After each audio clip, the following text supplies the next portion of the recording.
Mga kaibon, for today's video mga kaibon, update natin sila Chick Chick saka si Jug Jug. Ayan, malaki na sila, 3 weeks na sila mga ka-Chick Chick saka si Jug Jug. Ayan, ganda nila mga ka-Lodi, no? Mga kaibon natin dyan, shoutout sa inyo. Ganap ng sakto, formula natin yan. 3 weeks na sila at siguro ilang days na lang kompleto na yung mga balahibo nila. Ito opaline to guys.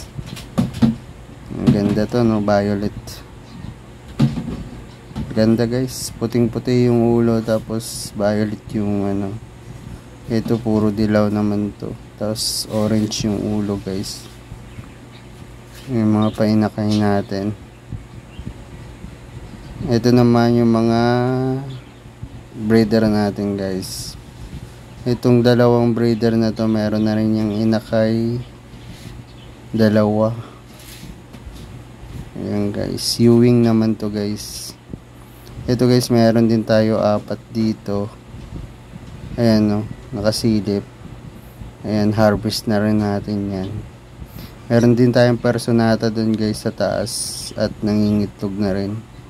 Ayan, sa mga gusto mag-abel guys, PM nyo lang ako sa page natin para maano ko kayo ng hand feed. Thank you for watching.